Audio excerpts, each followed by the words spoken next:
All right, guys, this is Donnie. And Sandra. And we are at Raven Rock State Park. Raven Rock State Park in Harnett County, which is the 48th county.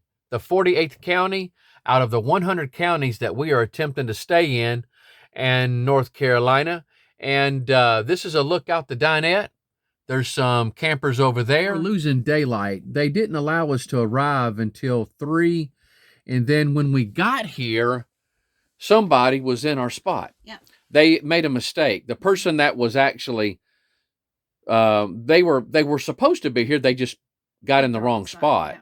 And so, but we had to go to the visitor center and wait on them to move, and which wasn't a big deal because we were wanting to go to the visitor center, and glad we did. And so that's where we got this little patch here. We're going to make a magnet out of this, and we're going to stick it on the board here like our other ones. Like Lake James, we made a magnet out of that one.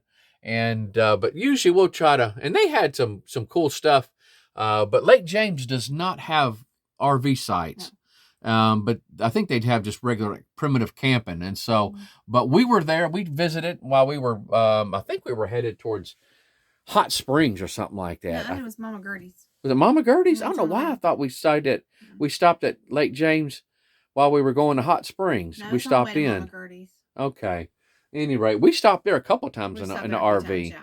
And so, but anyway, if you guys never been to Hot Springs. Black mountain area, sort of. Yeah, it is. It's near Marion and stuff. But Hot Springs, if you guys have never been to Hot Springs, you check that out.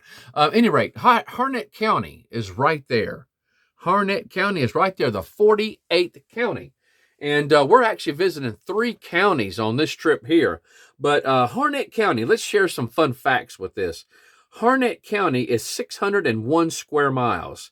601 square miles. The population in 2021 is 135,966. Harnett County is located in North Carolina's coastal plain region. Coastal plain region. Actually, it's in, what do they call it? The fall. Hold on a minute. I'm going to tell you. The fall line. The fall line. Okay, that's all I was thinking is fall line. It's like it's where the Piedmont. Where the Piedmont and the coastal plain meet. Yes. They said it's like it's almost like it's shaking hands. Yeah. And and so like overlapping each other. Yeah, because I was really amazed, guys, but the coastal region, like North Carolina is broken up in 3 main spots. You got the mountains, the Piedmont, and then you got the coastal. Well, the coastal region, believe it or not, comes way over here. And so it's like right in this area here, somewhere in this area here, there's a line. It's sandy here. Yeah. And so I'll tell you what, I'll show a map on the screen and you guys can see that, but that's how it's broke up. And so I was really shocked how far the coastal region comes into North Carolina. But at any rate, it was formed from Cumberland County in 1855. It is named for Cornelius Harnett, Revolutionary War patriot and delegate to the Continental Congress. The county's communities include Dunn, Coates, I'm going to say it's Angier, Irwin, Bewes Creek, Bun Level, and Johnsonville, as well as the county seat, Lillington, incorporated in 1855. The region was originally inhabited by Tuscarora and Choctaw Indians.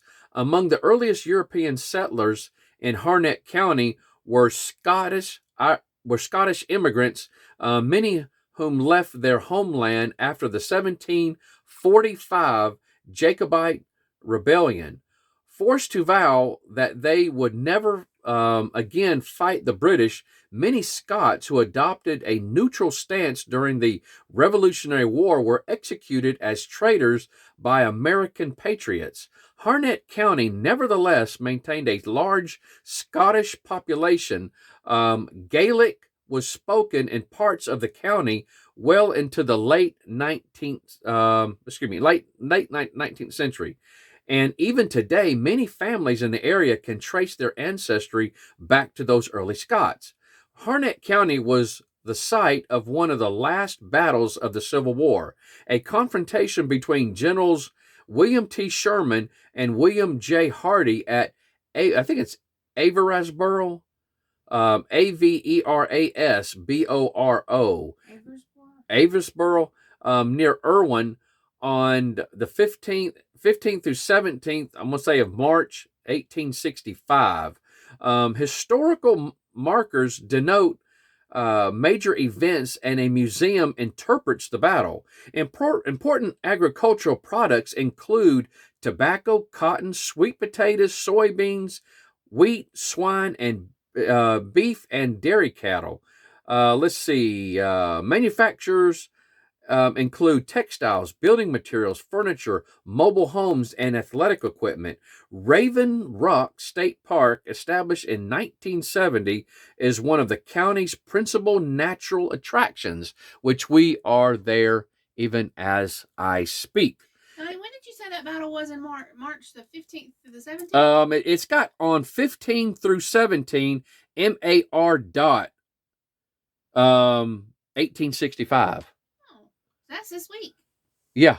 And so yeah, it's that's what it's got there. And so at any rate, I got actually I found out a little something. I got on my computer here. If you guys will notice on the screen, check out this picture here. I'm just going to read what it says. It talks about the Raven Rock legends.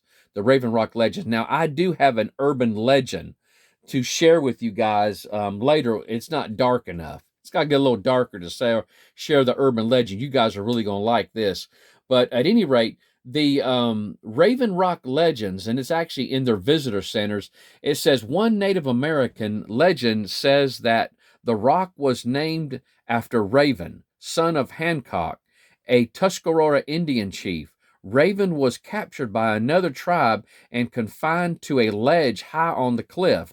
Thanks to White Fawn, who secretly supplied him with food and supplies, Raven survived his ordeal. After his release, he was allowed to marry White Fawn, and they lived happily ever after. Raven Rock was also called Patterson's Rock in the 1740s. Gilbert Patterson lived alongside the Cape Fear River near Buies Creek. It's Buies. I'm assuming that's Buies Creek, according to legend. He was canoeing between his home and a new homestead upriver when he wrecked his canoe at Fish Traps Rapids and broke a leg. He crawled to the base of the rock, which sheltered him from the elements and predators. On the third day, wolves chased a deer over the cliff and it landed near him. For the next few days, he survived on venison and river water until his rescue by American Indians canoeing the river.